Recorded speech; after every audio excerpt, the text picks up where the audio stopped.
Hey guys, welcome back to my channel. So in today's video, I actually have a live replay that I wanted to share because I went live with my good, amazing friend Tolu Frimpong, who is a finance content creator. And we essentially spoke about how to win financially in 2024. So we talk about the mistakes people make when they're trying to set their goals when it comes to their personal finances.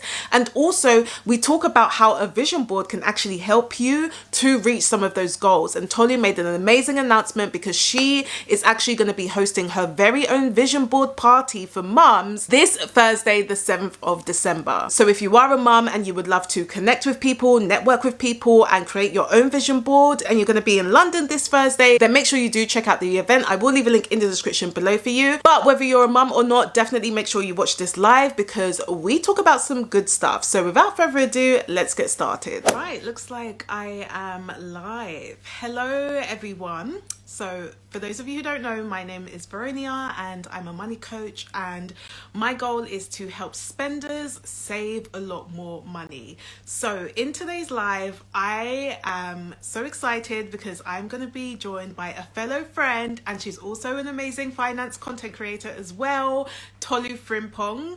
She is absolutely amazing. I wanted to get her on so that we can actually have a chat about finances and have a chat about other things as well, especially when it comes to setting goals for the next year.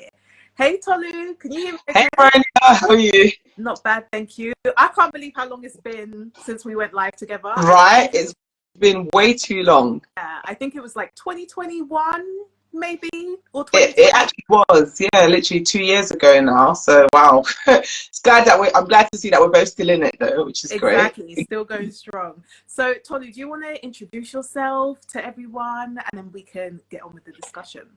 Absolutely. Hi guys, my name is Tolu Frimpong and I'm a financial coach and content creator, really passionate about helping women transform their relationship with money, achieve their financial goals by building a perfect money management system. So that's a little bit about me. I'm active on Instagram, YouTube. Those are the main platforms that you can find me, but also you can slide into my DM if you ever have any questions or want to have any conversations about any money topics. Amazing. So today we are going to be talking about setting financial goals and what to do when it comes to goals for 2024. But if you do have any questions, pop them in the Q&A chat and we can definitely answer them.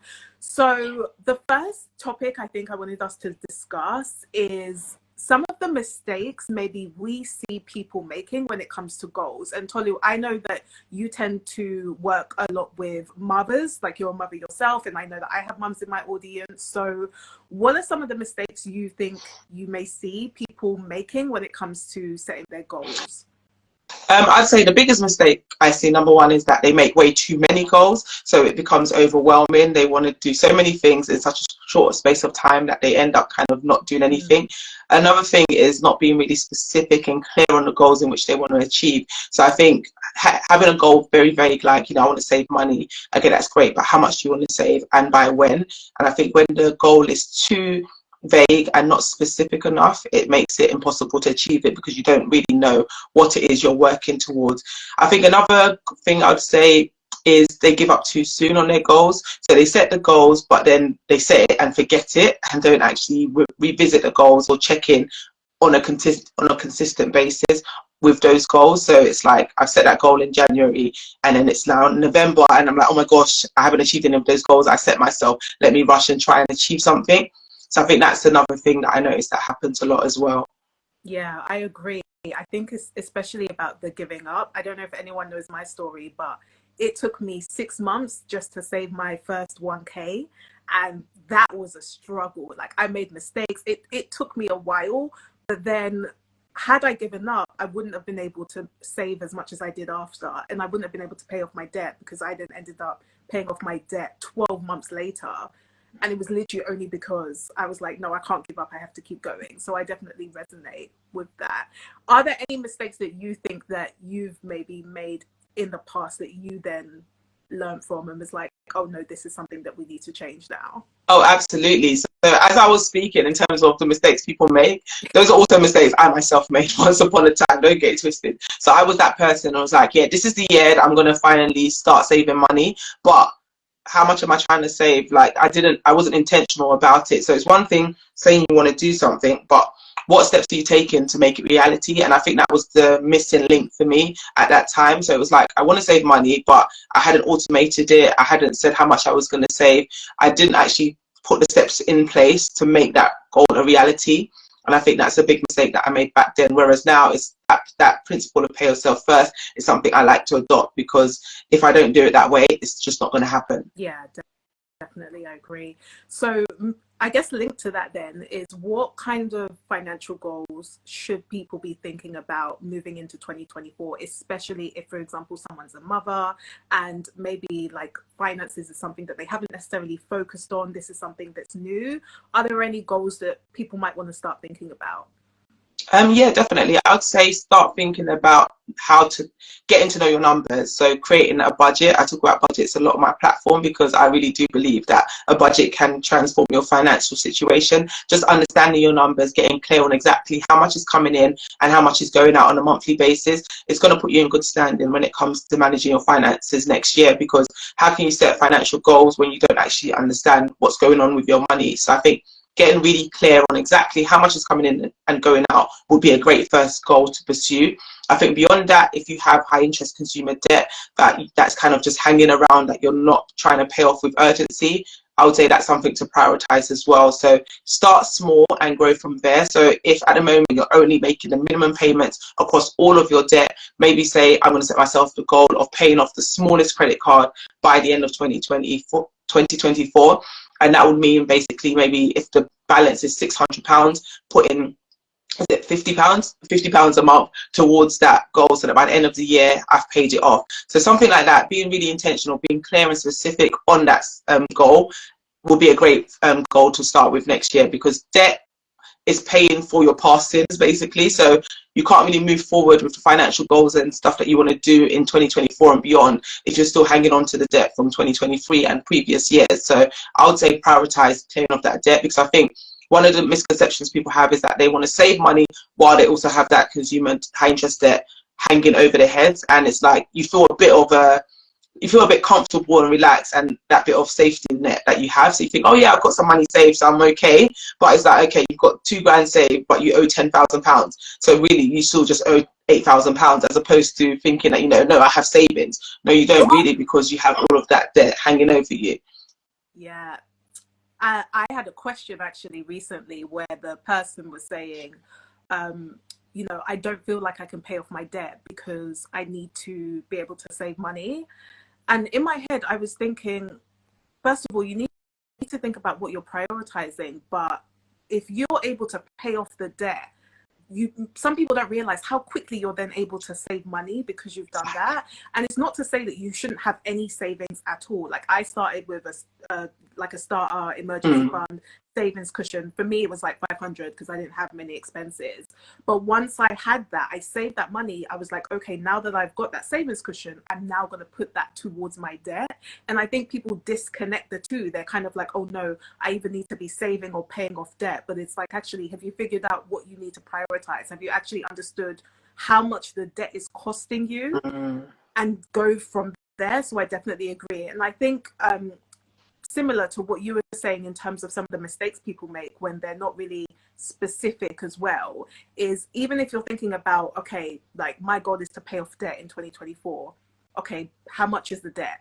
Have you actually got a number? Have you then thought about, okay, when do you want to pay it off? And we have personal experiences actually, because we have both been in debt. So I don't know if you even want to like talk about a little bit about your story as well, because I think we're saying, we're kind of talking a lot about debt at the moment as potentially a goal, because we've been through it, where we've actually ended up both being in debt, but we've also ended up to paying it off in quite a quick amount of time. So I don't know if you wanted to like share a quick story for anyone. Sure, I'll try and keep it brief. But yeah, once upon a time, I was in a lot of consumer debt. This debt came about off the back of me buying my first home. So when we bought our home, we had all the money that we needed to pay for all the home expenses, such as the deposit, stamp duty fees, surveyors fees, etc. We had all the fees covered, but what we hadn't budgeted for was refurbishment, and that's because we hadn't planned to do any refurbishment to the house. But there was a big lag between when we had our offer accepted and when we got the keys, almost a year, because there were issues with the seller. And during that year, I don't know what they were doing in that house, but they literally ran the house to the ground, to the point that the kitchen roof had caved in, and it was a bomb site. Yeah, there was no moving into that house in the state it was in. But hindsight is 2020, right? So looking back, we probably could have done the repairs in a slower pace and maybe just done the bare minimum so that we could move in and then fix it up as we were going along. But obviously back then I didn't have this wisdom. So back then I was just like, no, we'll just take out loans and then we'll just pay those loans off. And one thing about debt is that the more debt you acquire, the more easy it is to acquire more, and you get comfortable in that position. At least that was my experience. And we just became very comfortable with the debt to the point that we took out the first loan. That wasn't enough, because when you've got that free money, your taste becomes more expensive. So because of that, we were taking on more and more debt, and then we started using the credit cards. We even went on holiday in that time, doing all of these things with money that wasn't our own, and we just ended up in a lot of debt and in a really bad financial place, to the point that, you know, we were struggling to keep up our mortgage payments. I had a new baby soon after that, and it just was a really horrible time, to be honest. So that was a bit about my debt story, until I discovered Dave Ramsey and his baby steps. And it was Dave Ramsey's baby steps which my husband and I basically followed to achieve debt freedom. Yeah, and you paid off, was it like 36k? Yeah, £36,000. Wow. Yeah. I know. Every time I think about it, it literally like hurts my heart. Yeah. Just like, what were we doing? I don't know, but yeah, I'd say I was young and dumb, but I wasn't even that young, to be honest. So I should have definitely known better. Yeah. No, that's amazing. And mine's similar but different, in that my debt started off at university, had the student overdraft where they said, oh, free money. And yeah, I also partly used that to go on holiday as well. Ended up maxing that out by about 2k, and then started a new job. And I had an old car that I'd been using from uni. And then obviously when I got my new graduate job, I was like, oh, I'm a working girl now. I can't be stealing this car. Like, this car is too old. And so I decided to buy a new car, but I didn't have any money to pay for it in cash. So I decided that I was going to get a car loan, not realizing that I was paying over 11% interest on that car. Yeah, when I financed that car. Yeah, so it ended up being about 16 grand in total. I also had like set goals in a year, because I knew that I probably wouldn't be able to pay it off in 12 months, but I did have a set goal in terms of how much I wanted to pay off for the year, and then I ended up paying it off in 18 months. So I think what we're trying to say is that when you're thinking about your goals for next year, especially if, for example, you're trying to pay off debt, think about the numbers, think about actually how much do you want to pay off. And as Tolu mentioned, you know, having things like a budget can be really helpful, because then you can actually physically see the numbers and say, okay, this is how much realistically I can either put towards my debt, or I can start saving as well. So yeah.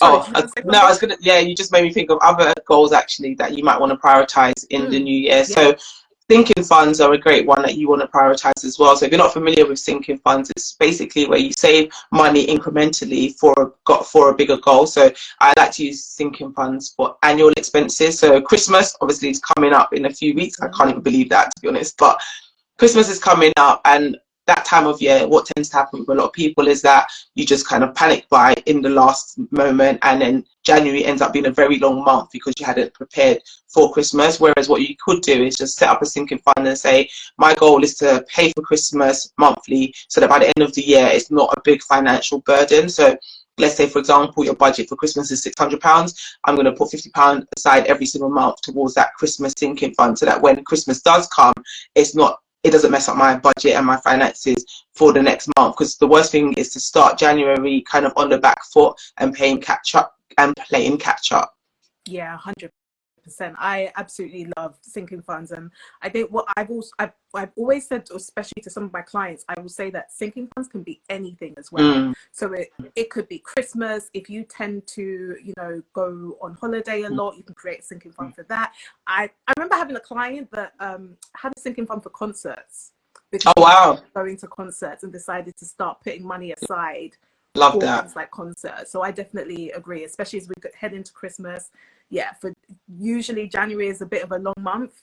It's not too long for me because it's my birthday, but yeah, it's definitely something that you want to think about. No. So I kind of want to switch gears a little bit, and I want to talk Okay. about how we can start linking some of our goals and actually creating a vision board for it. So I would love for you to talk more about what a vision board is, why it's important, and how you can actually link your goals into your vision board. Sure.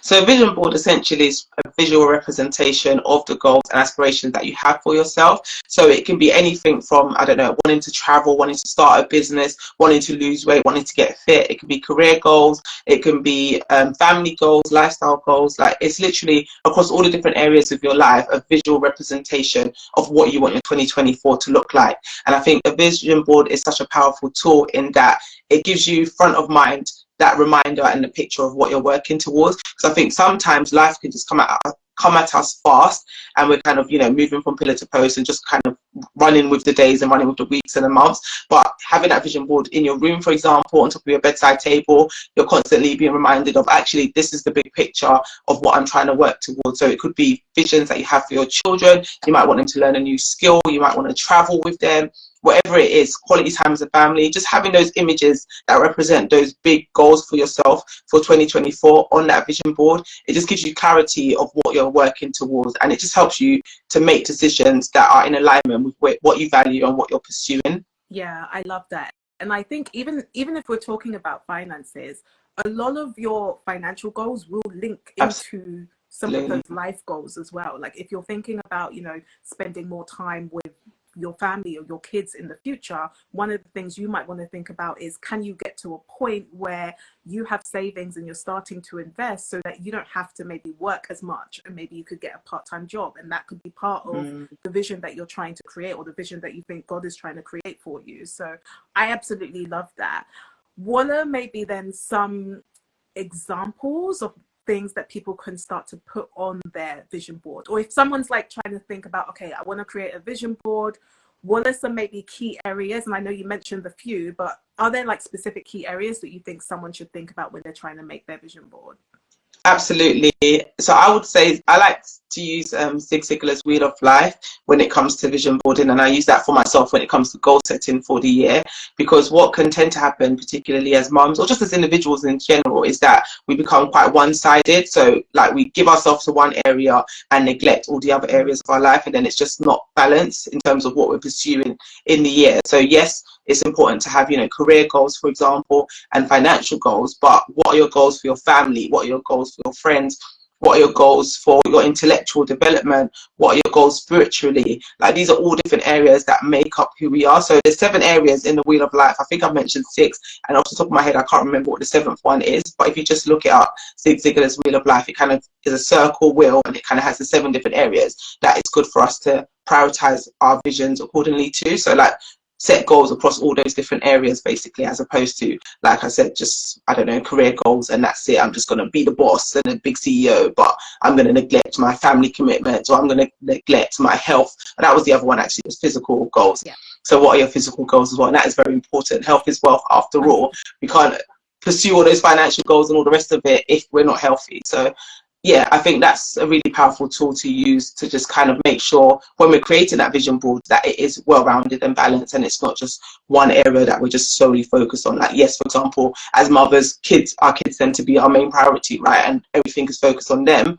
But I think it's important to also look at all the other areas of our lives as well, so that we are still balanced and we are showing up as our best selves to our children, because I think it's harder to pour from an empty cup. Yeah, 100%. I agree. I think sometimes we get so focused, like especially when it comes to finances, we get so focused on the numbers.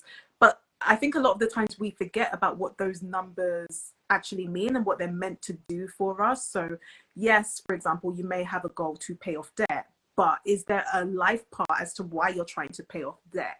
Are you actually trying to focus on something else? Are you focusing on different areas of your life? So I love that. And I think the health one is huge, because there's no point in you becoming a millionaire if you don't even have the health to go and spend it. So exactly. I 100% agree. I'm curious, if someone is maybe hesitant to think about doing something like a vision board because maybe they've set goals in the past and they haven't achieved them, what advice would you give to them? What would you tell them to start thinking about? That's actually such a good point, and I've actually recorded some reels which I'll be releasing at some point this week about that.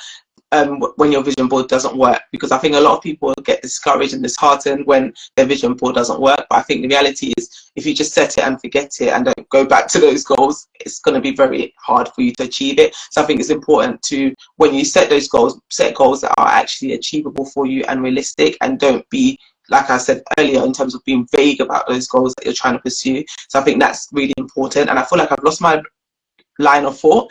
Repeat the last part of the question, please. In terms of if someone's, kind of given up because they had goals before, they didn't reach them. Yes, that was it. I knew I was going off on a tangent. Yeah, so go back to the actual question. Oh, Lord have mercy, what was that? Sorry, I just had a wooster moment. Yeah, sorry. So, oh gosh, that just threw me off. So in terms of if anyone's hesitant about thinking about doing a vision board, like I've tried, and you were talking about before that you had, you probably have reels on this. So like if, for example, your vision board didn't work in the past, would you want to start thinking? Yes, that was it. Sorry. So I guess my encouragement would be to not give up on yourself. So yes, you may have failed, but that doesn't make you a failure. That doesn't mean you can't go again. I would say don't give up on yourself and just try again, and maybe review that vision board and ask yourself questions about it. Was it too ambitious? So like a big reason why people quit on themselves is because the goal is just so vague that it's like mission impossible. So you just feel like disheartened and like disaligned from it. You're like, no, I'm not going to be able to do this. So what is the point? So for example, you see vision boards and people put like, I don't know, this mansion on the vision board. How are you getting that mansion in the space of a year? Like, do you know what I mean? Yes, it's good to, dream big, but at the same time, you do want to be a bit realistic with those goals that you're putting on that vision board. Because I feel like if it's too out of reach and seems too impossible, the gap between where you are and where you're trying to get to is too wide, to the point that you kind of just don't do anything. Mm-hmm. So I think when creating that vision board, yes, it needs to stretch you and it needs to challenge you, but it doesn't need to be so big of a stretch that it just seems impossible and you just don't move and you just stay where you are. Because each step that you take in pursuit of those goals gets you one step closer to achieving it. But if the goal is just so out of reach and it's something that you'll achieve realistically within the next 5 years, and you put it on your vision board for 2024, that's going to discourage you rather than encourage you. Yeah, 100%. I've just seen a comment. Health conditions are quite common in this fallen world, yet and still you can go after your goals even if your health is compromised. You just have to use wisdom. True. Yeah, which is definitely a good point. But I think it is still something that, especially people that maybe kind of in any generation should also be thinking about as well. And health is going to be different for everyone. It could be it could be something to do with like your diet and the way you're eating. It could be to do with exercise. But I think what we're just basically saying is health, mentally, physically, spiritually, whatever it is, it's just something that you also want to focus on as Absolutely. well. So I didn't know if you had any other thoughts on that. No, I totally agree that of course you can still go after your goals with or without health conditions. But I think the main thing here that I wanted to stress is the fact that we want to do our best to preserve the health that we have. So whatever state we're in, let's not do things to make it worse. So if going out for a daily walk is something that you can commit to doing, then maybe put that as your goal on your vision board. Or maybe if it's to start running, then put that on your vision board. So look at where you are and what you can do within your abilities. And yeah, that's enough for you. So my vision board isn't going to look the same as Veronia's. Likewise, it's not going to look the same as yours. But I think the main thing is looking at where I am and my capabilities and setting a vision and goal for myself that is obtainable, but it's still a stretch. Yeah, 100% agree. So just on that, do you want to also talk about something that you're going to be holding next week? And I'm excited because I'm going to be there as well. So, yeah. No, I'm really excited. No, absolutely. Yes. So I'm inviting all mums down to a vision board party on the 7th of December at a location in Southeast London. So it's going to be a group of like-minded mothers all coming together, working on their individual vision boards of what it is that they're aspiring to achieve in 2024. Basically writing that vision, making it plain and putting it on that vision board, a accountable, I guess, to other people that are in the room and pursuing it in 2024. So it's something that's been on my heart to do for many, many years, and I've just never done it because I've just been afraid to put on my own event. But I guess that was one of the goals that I put on my vision board for 2023, and I'm so glad that it's actually coming to fruition. So it's going to be taking place next week. Tickets are available on Eventbrite. The link to the ticket sales are in my bio, so you can grab it there. And if you have any questions about the event or want to know more about it before grabbing your ticket, slide in my DMs, ask me any questions. I'll be more than happy to answer them. And I'm so excited to meet as many mums at the event next week as possible.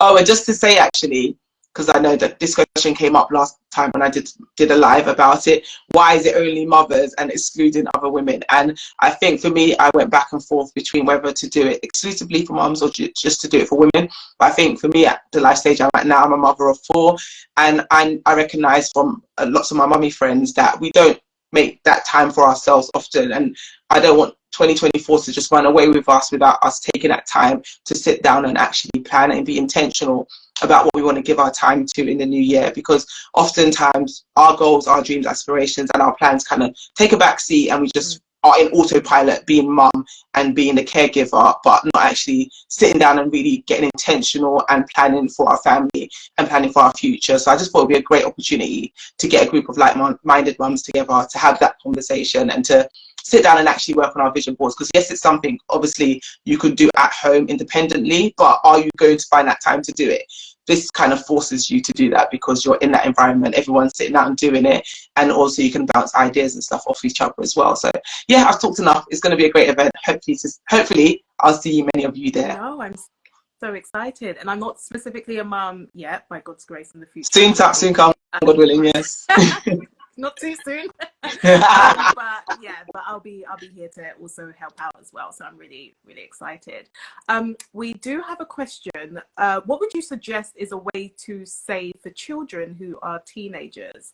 I'm really curious actually to hear your thoughts on this, Tolu. I think my initial reaction is thinking about when you're saving, especially because they are teenagers. Is this something that you will get them to start thinking about? So are you actually going to be getting the teenager to save money, or are you going to, I don't know, if they end up doing a chore and you pay them and they can create a savings account, or will you be saving for them separately? You know, I'd be curious to know that actually. Yeah, that's literally the clarification I was after. And I guess I can answer both sides depending on which way you wanted to go with it. So I think for the children, teach them about managing their money as soon as possible. So if they're teenagers, it depends on what kind of teens they are. If they're like teenagers where they're at the age where they can work, get a 9 to 5, I would encourage them to save a percentage of that money, preferably half of it, to be honest, because I think as a teenager, your financial responsibilities and obligations are not that high. So get into that habit of saving. And I think stretching them from this young age will prepare them nicely for adulthood, because if they're used to saving 50% of their income and only spending the remaining 50%, as they grow older and they're able to, they earn more money, they'll be used to like living on less, and hopefully widen that gap between their income and expenses. 13 to 15 years, okay, great. So in terms of saving for them, I would say, if you're, I guess they're not at the age of getting a 9 to 5 themselves, but if there are ways that they can earn money around the home, I would encourage you to do that. So find ways to pay them a certain amount of pocket money, just so that they can get used to that discipline of managing their own finances, because a lot of children just don't know the value of a pound. And I think it's so important to kind of teach them that, you know, money doesn't just grow on trees, and you don't just have what you want when you want it. Like, there's actually a process to getting that money to then be able to afford to buy the things that you want to buy. And that's something that I'm working with my young ones on now, actually. So they're 9, 6 and 4. And I've just been trying to teach them about money and the fact that, you know, you can't just have what you want when you want. Like, things cost money. You have to learn the value of a pound. You need to know how to save, how to give, and how to spend, and just spend all the money that comes into your hand. So that's the principles that we've been trying to teach our boys now. And they're starting to grasp it. I mean, the 4-year-old still, he's not really there yet, but as he gets older, I'm sure he will get it. Whereas the 9 and 6-year-old, they're kind of getting it. But in terms of saving for the kids, I would say as soon as you can, as much as you can. I know obviously in these economic times, it's very hard to save for yourself, let alone save for the children. But I would, again, I guess this is a big conversation to have, but depending specifically on where you currently are financially, that would determine how I would suggest to save for the children. Because I think, again, going back to what I said before about pouring from an empty cup, I feel like depending on where you are financially, that should determine how much you're able to put aside for the children. Because if you've got like lots of high interest debt, for example, like I was saying before, I wouldn't suggest maybe maximizing their junior ISAs. I would suggest maybe paying down that debt so that you can free up your income faster to then pay larger amounts into their savings account. So hopefully in there's help and an answer to the question you asked. But I feel like without a bit more context, it's hard to give a more definitive answer, but hopefully there's a few nuggets and food for thought in within what I just said. Yeah, definitely. And I think it almost opens up the conversation as well, because you will probably be seen as a role model. So if there are ways that you can even start talking about like your own finances as well, and you're saying that, look, I'm saving up for this, I'm saving up for that, I'm maybe saving up for retirement, here's what I'm doing, almost opening up the conversation, because that's also something that I did with my sister. She was a teenager, and I actually got my mum to start having that conversation with her so she could get used to it. And then the more you start to communicate it, the more that they will then start to build those habits as well. Because if they've maybe not seen you save, or they've not had the conversation with money, it's going to feel really new to them. But if, for example, you're bringing them into the conversation, and maybe when you create your vision board, for example, you show them this is what we're working towards as a family, that potentially could be helpful as well. No, absolutely. And I would also say that kids, they learn more from what we do and not what we say to them. So I'd say try and be that example that you want them to follow. I don't know what your financial situation is, but I know for me, for example, I was very impulsive when it came to shopping.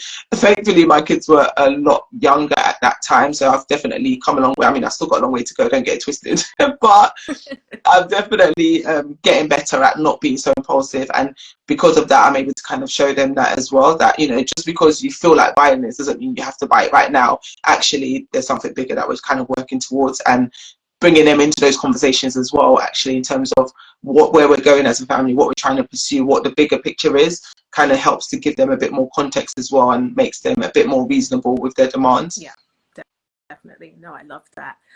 If there are any questions, do let us know. But what I did want to ask is, what is one tip then you would give someone who is thinking about actually what their 2024 is going to be like? Because obviously there's inflation going on, the central banks of whatever countries are just doing what they need to do. There's a lot happening, especially in the UK. We've got elections coming up, and there's a lot happening. What do you think then is one thing that someone should be thinking about when they're entering into 2024? Oh, that's a loaded question. I'd say, so there's so much to draw from, but I would say think about where you want to go in your career in this new year. So if you've been in the same role, I don't know, for the past 2 to 5 years, and you haven't progressed within that company, maybe start thinking about what I want my next career move to look like. Am I happy in the role I'm currently in? Am I happy with the job that I'm currently doing? And where do I want to be by the end of next year? Because I think if you just commit a period of time, so let's say 2024 will be my year of growth, and commit to learning that new skill for you to make that transition. If you just commit to doing that over the next 12 months, you can finish that year in such a different position than when you started, just by making that decision and committing to learning. I think I read the other day about it taking 20 hours for you to become competent at a skill. So just imagine 20 hours if you committed an hour a day from January to learning this new skill. I don't know, for example, I want to go into photography, and you spend 20 hours learning how to do photography. And then by February now, you're doing it for free for friends and family, and you're honing that skill, mastering that skill. By March, that can now be a side income where you can be making additional money.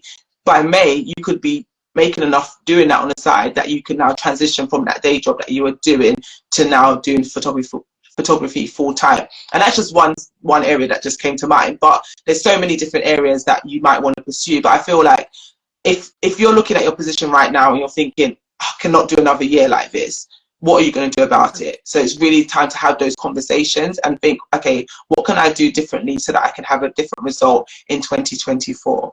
Yeah, I love that. I think one tip that I would probably add is celebrate your wins. Like, even though we're heading into 2024, we're still in 2023. Like, there are still things that you can do. And I think sometimes we almost get, you know, upset where we're like, oh no, I didn't hit my goal. Maybe I was trying to save 10K this year, but I was only able to save 5K, or I was trying to pay off this amount of debt, but I didn't end up doing it. But it's like, where can you actually celebrate and even think about what you have achieved this year and improve on that for next year? So yes, you may not have been able to save your 10K, but the fact that you saved 5K is better than 0K. So actually celebrating that and thinking about what have you done well this year, so that you can just improve on that and take that towards 2024, and not kind of beat yourself up just because, you know, things may have not gone your way, because, you know, there are so many different circumstances that may have derailed you from some of those goals, but it doesn't mean that you shouldn't celebrate how far you've come already. I love that, and that's so positive. No, it's so true, and I think that's something I definitely am guilty of a lot of times. Like, you know, when you start the year, you're like, yeah, I'm going to do this and do this and do that, and then you get towards this time of year and you start looking back at that list and you're like, oh, actually I haven't ticked off a lot of things. But then, like you said, it's good to actually look at what you have been able to achieve and able to accomplish and celebrate those wins, and don't just wait till the end of the year to celebrate those wins. Actually be reviewing those intermittently, maybe once a quarter, looking back at what you have been able to achieve, and definitely, yes, celebrate that progress. 100%, because you forget, because this year was the first time that I was like, actually, I'm going to celebrate my years every quarter and write it down. And this was the first time where I was like, oh my gosh, I forgot I did this back in January. I forgot I did this in March, in April. And you don't realize, because our brains forget. So I definitely recommend, like, once you've done your vision board, you've set your goals, also have an idea to celebrate that as well. Whether it be monthly or quarterly, have some time to actually write down and celebrate what you've done well. Absolutely. Within the budget, of course. No, I love that. So I don't think there are any last minute questions. So I think the only thing is, how can people find you? And then we'll close it there. Oh, that's gone so quick. Yeah, no, you can find me over on Instagram or YouTube. My YouTube and Instagram page is just my name, Tolu Frimpong, so it's quite easy to find me. I also have a blog, actually, where I haven't updated in quite a while, but I do have a blog. There's loads of old articles that you can go over and binge on, where I share loads of money saving tips, tricks, and just loads of personal finance content. So yeah, definitely catch me over there. But I'm most active, I'd say, on Instagram and on YouTube. I post twice a week, so yes, check me out. Yeah. And similar to Tolu, I also post on Instagram, on YouTube. If there's anyone new, maybe we should do a live in the future on YouTube. But we should just go over to YouTube now, innit, and just do part 2 live. But yeah, no, we need to do a live, yeah, on there. But also, yeah, I tend to do finance content as well. So definitely make sure you check me out if there's anyone that's new. Oh, thanks. So thank you. Any other last thoughts then before we finish? This has been great. No, it's been. I was just checking the time. Okay, wow, 40 minutes. That went really quick. Really quick, isn't it? Yeah. No, it has been really good. It's been catching up and hearing, yeah, how you're getting on. How has it been going for you, actually? Yeah, I mean, it's been, I don't know, I feel like I now have a brain fog, actually, but no, it's been absolutely great. Good 2023. Yeah, and I still love talking about saving money. I think that's something that people have maybe seen me realize like where my strength is, and so I think that has been something that I've been really kind of knee deep in this year. So it's been amazing, and I've been a lot more active on Instagram. In the past, I wasn't. I know, I've noticed. Love it. Yeah, this year I was like, nope, I'm gonna start my Instagram stuff and get to know people on Instagram, because yeah, you have that personal touch, whereas like with YouTube, you can't really have that personal touch all the time. So no, totally. Yeah. That's amazing. Thank you, Ivan. Ivan More Profound. I like the name as well. Thank you. Always handy. Appreciate it. No, much appreciated. Yeah. All right then, Millennial. Hopefully we can do a live maybe like in the new year or something. I think it would be like amazing. It would be amazing to do. But it's been so good to chat with you, Tolu. No, thanks for having me. So I hope you enjoyed that, and as mentioned, I will leave a link in the description below if you do want to check out the vision board party. And if you do ever want more support when it comes to winning financially in 2024, if you have a savings goal, maybe you're trying to save for your first 5k or 10k, but you need some more help, make sure you do check out my one-on-one coaching. You can just book a free sales call just to find out more about working with me. So I'll link more information up here for you and in the description below. As always, if you haven't already, please do give this video a thumbs up, and I will see you guys next week.